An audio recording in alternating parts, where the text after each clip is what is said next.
Magandang araw sa inyong lahat at welcome sa aking channel.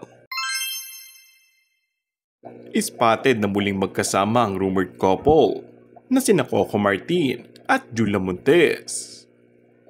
Nitong Biyernes, namataang magkasama ang dalawa sa isang store sa San Juan Green Hills.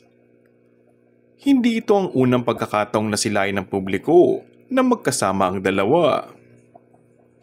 Noong nakaraang taon lamang, namataan ang dalawa na magkasamang nagbakasyon sa Europa.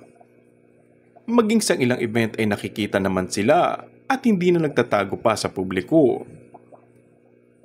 Samantala, ipinaliwanag din naman nila kung bakit pinili nilang manahimik sa kanilang relasyon at ito ay pareho din nilang desisyon.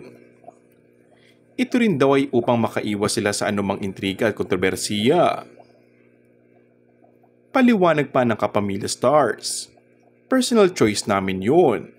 And for us kasi talaga, naniniwala kami pag ano kasing nandyan, sisirain. So might as well, kung anong alam nyo, okay na po yun.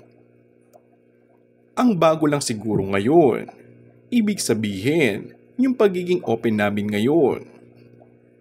Dati raw kasi, nagtatago pa ang dalawa. Bihirang makita na magkasama sa mga gala at sa iba't ibang lugar di gaya ngayon. Marami pa rin naman ang umaasa na magsasalita na sina Coco at Julia sa real score nilang dalawa. Kung hindi man daw, ay at least happy na sila. Di na nagtatago sa dilim. Nagbago na talaga. Matatandang kamakailan lang ay namasyal din ang dalawa. Napagkamalan pa nga ng netizens na buntis umano si Julia. And that's all for our today's video. Kung bago ka lang sa aking channel ay mag-subscribe at pindutin na rin ang notification bell. Maraming salamat!